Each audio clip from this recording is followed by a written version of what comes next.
Oke, Ananda semua, bismillahirrahmanirrahim. Assalamualaikum warahmatullahi wabarakatuh. Waalaikumsalam warahmatullahi wabarakatuh. Apakah suara Ibu bisa didengar? Bisa Ibu, tapi Halo? agak kurang jelas, Bu. Bisa Bu, tapi kurang kuat Bu. Oh, kalau sekarang udah belum ya?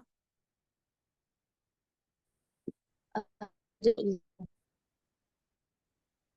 Selamat malam Ananda semua, salam sehat selalu untuk kita. Pada pertemuan kali ini kita bahas tentang uji normalitas dan uji homogenitas varians. Ini merupakan materi yang sebenarnya harusnya sih disampaikan dalam 2 kali pertemuan karena uji normalitas itu sendiri ada banyak. Nanti Ibu share yang versi banyaknya. Ini yang versi ringkas yang Ibu jelaskan. Dan uji homogenitas itu sendiri juga ada beberapa. Nah, untuk yang malam ini, Ibu sajikan tidak keseluruhan dari jenis-jenis uji normalitas dan juga uji homogenitas varians ini, mengingat kita mengganti jadwalnya itu menjadi malam hari ya. Oke, kita langsung saja.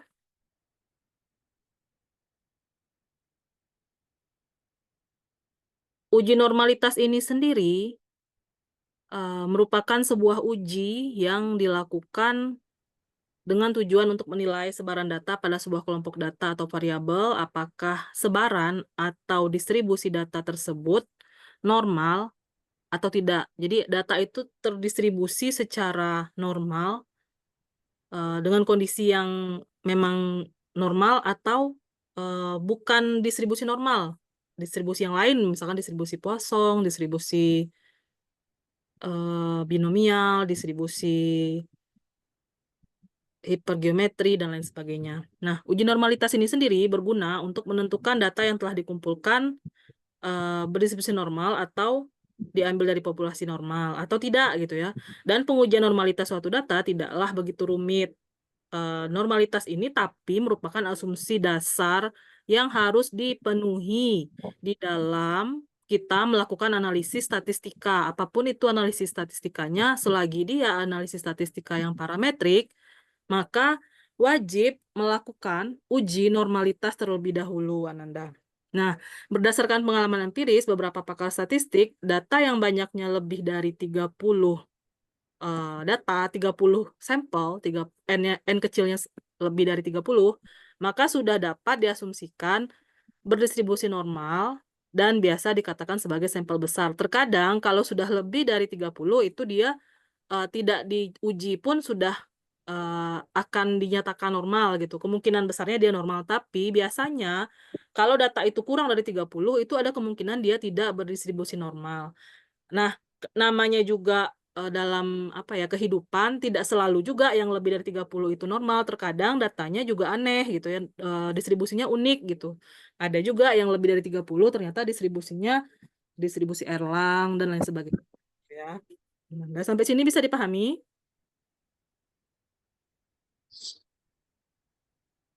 Bisa Bu. bisa, Bu. Oke.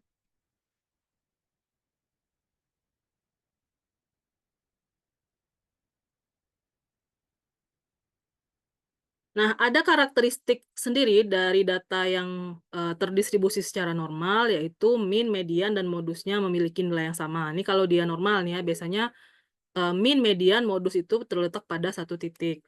Dan selain itu, data normal memiliki bentuk kurva yang sama atau bell curve. Dengan mengasumsikan bahwa data dalam bentuk normal ini, analisis statistik baru bisa dilakukan. Jadi kalau datanya ternyata tidak berdistribusi normal, maka analisis statistik yang parametriknya nggak bisa digantikan dengan analisis nanti ada namanya di pertemuan yang dengan dosen berikutnya itu ada statistika non parametrik ya. Nah, salah satu metode yang bisa digunakan untuk menentukan normalitas data adalah metode chi-square. Metode chi-square ini ada juga yang menyebutnya chi-kuadrat atau chi-kuadrat atau chi-square. Jadi ada tiga penyebutan lah ya. Kalau tulisannya begitu ya, chi-square gitu, chi-kuadrat. Chi-square adalah salah satu jenis uji komparatif non-parametris yang dilakukan pada dua variabel di mana skala data kedua variabel adalah nominal, dan apabila dari dua variabel terdapat satu variabel dengan skala nominal, maka dilakukan uji Chi-square dengan merujuk bahwa harus digunakan uji pada derajat yang terendah. Dan uji Chi-square sendiri merupakan uji non-parametris yang paling banyak digunakan. Namun, syarat-syarat uji ini adalah frekuensi responden atau sampel yang digunakannya besar atau lebih dari 30.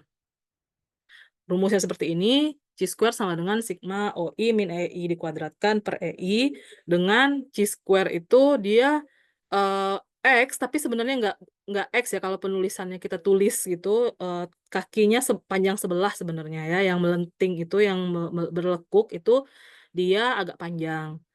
Sedangkan OI adalah nilai frekuensi observasi, EI nilai frekuensi yang diharapkan, luasan interval kelas berdasarkan tabel normal dikalikan N, dengan rumusnya PI dikali N, dan N besar itu adalah banyaknya angka atau banyaknya data, banyaknya sampel ya, pada data atau total frekuensi. Oke, itu tadi rumus. Kita masuk ke cara lain selain Chi-square, itu ada namanya nilai Z-score dalam uji normalitas. Kemarin pas Ibu lanjutkan di R2, pas R3 udah izin keluar, ini di R2 udah dijelasin Z-score. Z-score ini sendiri adalah suatu ukuran penyimpangan data dari nilai rata-ratanya yang diukur dalam satuan standar deviasi.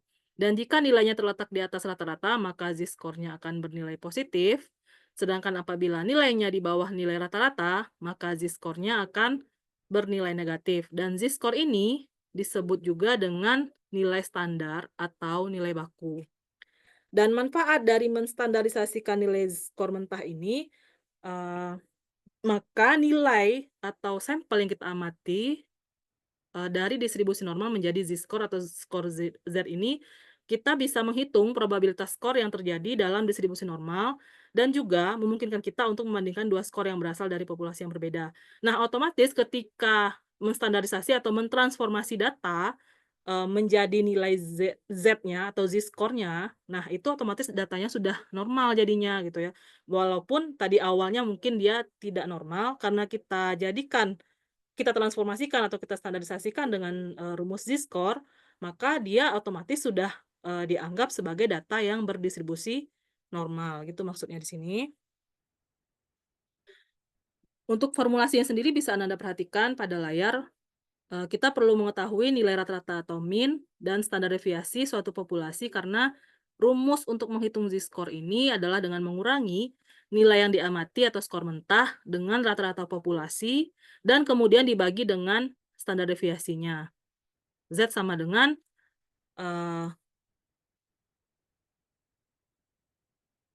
X bar min mu per sigma. Keterangan X bar adalah X bar ya, nilai rata-rata yang diamati atau skor mentah, kemudian mu itu rata-rata populasi, sigma itu standar deviasi populasi, dan Z ini adalah nilai baku atau Z-score. Sampai sini ada pertanyaan? Ini cara mentransformasi data ya, misalkan ini ada data nih. Nah, jadi kita tinggal menghitung seperti ini. Nah, ini bisa diganti dengan XI min X bar per sigma.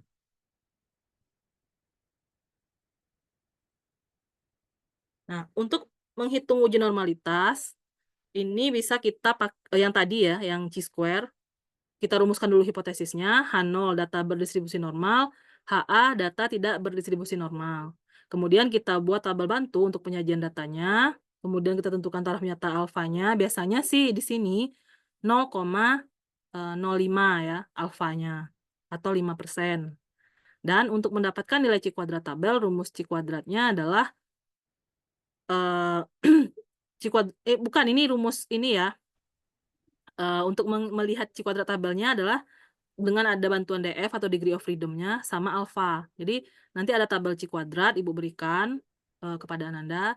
Maka untuk melihat nilai C kuadrat tabelnya bisa dari degree of freedom dan juga alfanya. Dengan rumus degree of freedom ini, K-3 dengan K adalah banyak kelas interval dan alfa sama dengan level signifikan 5% atau 0,05. Kemudian kita tentukan nilai z-score-nya dan C kuadratnya, dan kita tentukan apakah H0 itu kita tolak atau H0 itu kita terima. Biasanya kalau ingin mendapatkan hasil data itu berdistribusi normal, tentunya kita harus menerima si H0. Karena di sini ya, H0 data berdistribusi normal, HA data tidak berdistribusi normal. Nah, kalau sudah dapat nih C kuadrat hitung, kita hitung kan. Kemudian C kuadrat tabel tadi pakai DF dan alfa, kita berikan kesimpulan. Contoh, ini contoh kasus. Diketahui data mahasiswa yang mendapat nilai ujian matematika sebanyak 30, nilainya adalah sebagai berikut: 75, 74, 74, dan seterusnya sampai 85. Ujilah apakah data tersebut berdistribusi normal atau tidak dengan alfa 5% atau 0,05. Maka cara menjawabnya adalah kita rumuskan dulu hipotesis dengan H0 data berdistribusi normal dan HA data tidak berdistribusi normal. Jumlah sampelnya 30, nilai maksimum 91, nilai minimumnya 56, rentang atau R itu nilai maksimum dikurang nilai minimum itu dapatlah 35. Kemudian banyak kelas, rumusnya rumus Sturge ya, yang tulisannya Sturges itu ya. 1 plus 3,3 log N. Diperolehlah 5,8745, dibulatkan menjadi 6. Panjang kelas I sama dengan rentang dibagi banyak kelas. Diperolehlah 5,957954, dibulatkan menjadi 6. Nah, selanjutnya kita membuat distribusi frekuensi. Di sini kita peroleh sigma F itu 30 atau N ya ini. Kemudian sigma sigma F dikali XI-nya 2295, sigma F dikali XI kuadratnya 177.871,5. Nah, kita tentukan nilai C kuadrat tabelnya, diperolehlah 7,81. Nanti Ibu berikan tabel C kuadratnya dengan DF-nya itu 6 dikurangi 3, jadinya kita peroleh 3, dan 1 min alfa itu 95. Nah, selanjutnya kita tentukan nilai uji statistik, nilai z-score, dan juga C kuadratnya. Diperolehlah simpangan bakunya 8,91, rata-ratanya 76,5. Kemudian Z-nya di sini kita peroleh C kuadratnya, karena di sini kita perlu tabel bantuan Anda. Kalau misalkan kita deretkan kayak kita menghitung simpangan baku itu ada kemungkinan ketidaktelitian, maka mendingan seperti ini, pakai tabel bantu ini, sehingga diperolehlah C kuadrat atau C square-nya adalah 17,0043. Nah, luas interval adalah harga mutlak, luas interval kelas 1 adalah 0,491, min 0,454, 0,0374, kemudian luas interval kelas kedua adalah 0,1097, dan seterusnya. Nah, langkah kelima, kita tentukanlah kriteria dari pengujian hipotesis. Tadi kan H0 ditolak jika C kuadrat hitung lebih dari sama dengan C kuadrat tabel, dan H0 diterima jika C kuadrat hitungnya kurang dari C kuadrat tabel. Dan C kuadrat hitung itu 17,0043 berdasarkan tabel bantu hitung tadi ya. Dan C kuadrat tabelnya 7,81. Sehingga kesimpulan C kuadrat hitung lebih dari C kuadrat tabel. Dan datanya tidak berdistribusi normal karena nilai C kuadratnya besar ya, 12,017, melebihi nilai C kuadrat tabelnya. Ini bisa Anda baca sendiri nanti contoh lain. Kemudian, nah ini ada daerah tolak terima pakai gambar. Nah, kita masuk ke uji homogenitas. Asumsi kedua yang perlu kita penuhi, apalagi kalau Ananda nanti ada penelitian menggunakan rancangan percobaan atau desain eksperimen, misalkan desain rancangan acak lengkap, rancangan acak kelompok, dan juga desain tersarang atau desain faktorial, itu Ananda harus memenuhi asumsi yang namanya data berdistribusi normal dan juga variansi homogen atau melewati yang namanya uji homogenitas gitu ya. Pengujian homogenitas ini pengujian mengenai sama tidaknya variansi-variansi dua buah distribusi atau lebih. Dan uji homogenitas yang akan dibahas adalah uji homogenitas variansi dari seharusnya sih Levin ya. Kemudian Bartlett yang populer digunakan adalah Levin test, nanti Ibu share juga. Dan uji homogenitas dilakukan untuk mengetahui apakah data dalam variabel X dan Y bersifat homogen atau tidak. Jadi kita kan secara logikanya untuk melakukan suatu analisis statistika, jika datanya tidak normal dan tidak homogen variansnya, maksudnya gini, sampel kita itu tidak homogen nih, terlalu heterogen gitu. Contoh nih, kita mau meneliti pengaruh motivasi terhadap penghasilan penduduk di desa tertentu. Nah, kita tahu desa itu terdapat kesenjangan sosial yang tinggi gitu. Ada yang punya kebun luas, ada yang rumahnya gubuk dengan halaman sempit. Sehingga kalau yang seperti itu tidak bisa diambil sebagai sampel kecuali Anda ambil sebagian yang lebih homogen dengan menyisakan yang pencilan atau outlier-nya tidak dimasukkan ke dalam sampel. Upayakan, misalkan kita melakukan penelitian itu sudah homogen. Misalkan kita meneliti perkebunan gitu ya, di dalam perkebunan itu tanamannya tuh homogen, bukan heterogen. Tapi kalau misalnya kita meneliti hutan yang alami gitu kan nggak bisa ya, itu terlalu heterogen. Biasanya yang dijadikan penelitian ya memang kawasan-kawasan yang sifatnya cenderung homogen. Sebenarnya logikanya itu. Nah, di sini kan ada prosedur untuk menentukan homogen atau tidaknya varians dari suatu sampel atau data yang akan kita teliti gitu. Nah, di dalam homogenitas varians ini kita perlu menghitung simpangan baku data. Jadi di sini muncul data X dan data Y ya. Nah, untuk melihat homogenitas atau homogenitas varians dari data ini, kita perlu menghitung varians dari X dan juga varians dari Y dengan rumus yang ada pada layar, dan kita cari F hitung dengan membandingkan S besar per S kecil. Maksudnya mana yang lebih besar nih nilainya, S Y kuadrat kah atau XX kuadrat kah. Kemudian kita bandingkan lagi si F hitung dengan F tabel pada distribusi F dengan varians terbesar adalah DK pembilang N-1 dan varians terkecil DK penyebut N-1.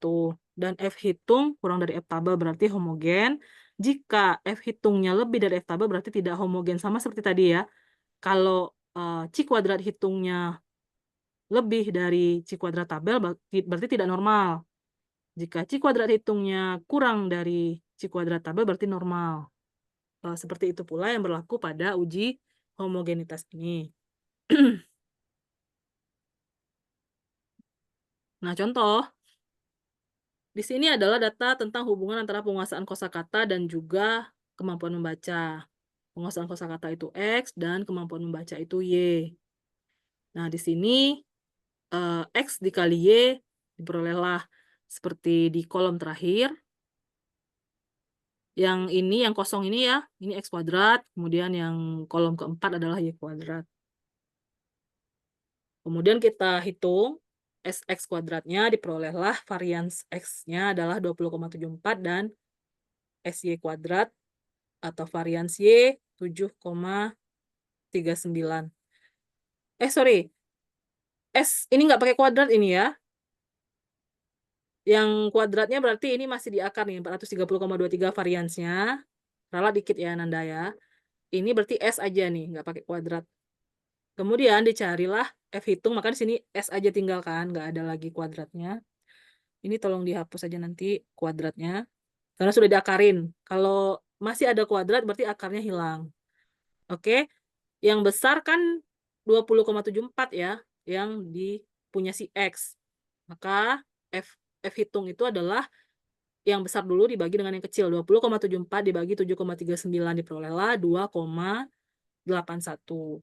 Sehingga dari perhitungan di atas diperoleh F hitung 2,81 dan dari grafik daftar distribusi F dengan deka pembilang 10 min 1 sama dengan 9, deka penyebut 10 min 1 sama dengan 9 dan alfa 0,05 serta diperoleh nilai F tabelnya adalah 3,18. Dan di sini F hitung kurang dari F tabel, maka variabel X dan Y ini homogen. Jadi bisa dilanjutkan kalau mau dibandingkan, boleh gitu karena dia cenderung homogen, tidak heterogen gitu. Ananda misalkan Ananda bandingkan R2 dengan R3, pastikan dulu R2 dan R3 itu homogen. Kalau R2 dan R3 ternyata tidak homogen, tidak boleh dibandingkan gitu.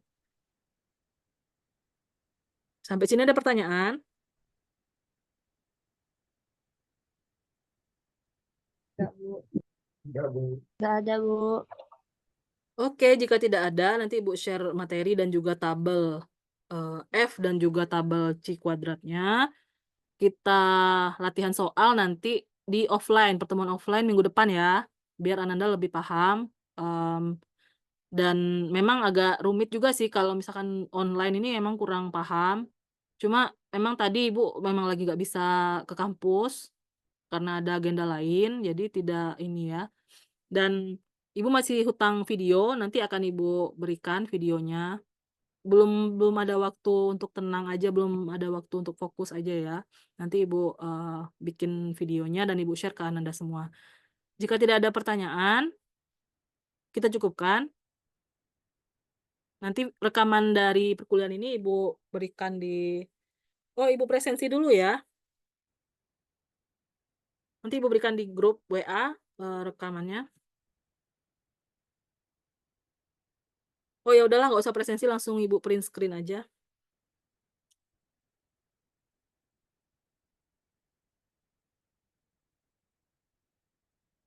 Oke Ananda, demikian pertemuan pada malam hari ini. Ibu mohon maaf jika terdapat hal-hal yang kurang berkenan.